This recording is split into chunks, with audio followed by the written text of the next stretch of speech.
И одма на почетокот би сакал да кажам дека сакам да зборувам за членот 47 став 1 во кој се додаде нов став 2 и се менува алинеја 9, односно даваме на некој начин допрецизирање на потребата од дополнителна заштита на хидројаловиштата, како еден од сериозните проблеми на рудниците кои имаат вакво одлагање на отпадните јаловини, односно тоа се хидројаловиштата. Колку и да настојуваме да го подобриме текстот во смисла на овој закон, да борбата против загадувањето, односно борбата против можните несакани последици од хидројаловиштата, сепак тие се реална опасност во пракса и доколку следиме што се случува со хидројаловиштата во Република Македонија, ќе видиме дека колку и да е таа борба реална, се случуваат сериозни хаварии во истите, односно знаат да направат големи проблеми во екологијата. Такви хаварии имавме и во Саса, имавме и во Бучим на неколку наврати и на некој начин потребата од уредување на оваа материја како се наметнува. Ова дополнително ќе го поврзам и со реалната потреба во законот да се допрецизираат и концесиите, односно хидројаловината во иднина да се третира како концесија, односно одлагањето на хидројаловината да се третира како концесија, затоа што зборував во првото читање од овој закон дека во Бучим имаме специфична ситуација во моментот кога сега законот не го препознава проблемот со хидројаловиштето во рудникот Бучим. Во дискусијата за амандманите понудив и амандмани кои беа одбиени не анблок, туку од страна на Министерството јасно се искажа потребата дека треба да се разговара на оваа тема и да се уреди истата, затоа што новонастанатата ситуација за Бучим несомнено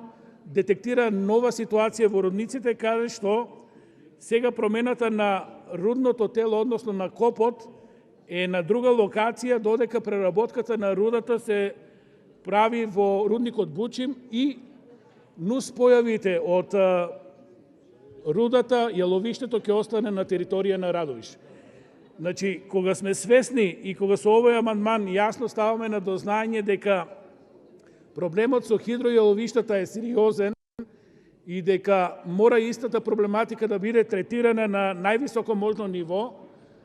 мораме да најдеме начин како да го регулираме и делот во однос на концесионирање, односно експлоатацијата на рудни и минерални суровини да се свати во правата смисла на зборот, од копање до краен производ. За жал, во моментот кај нас преовладува толкувањето на законот дека експлоатацијата на минерални суровини е само во делот на искуп. И тука имаме сериозен проблем во Радовиш, помеѓу рудниците Боровдол и Бучим, односно керката фирма на Бучим, Боровдол и рудникот Бучим. Затоа што, нели реков, копањето ќе биде во Боровдол, меѓутоа транспортот, преработката на рудата и одлагањето на јаловината ќе останат во Радовиш, но со вака поставената консталација сега Радовиш останува без концесија. Ова е итекако сериозен проблем. Ако детектираме дека хидројаловиштата итекако загадуваат, час поскоро мораме да ја уредиме оваа материја и очекувам Министерството за економија да биде на ниво на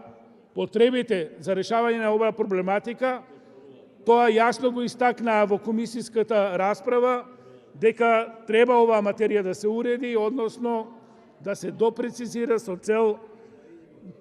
да се изнајде најдоброто решение за рудниците да обстојат во Радовиш, меѓутоа да нема оштетени страни.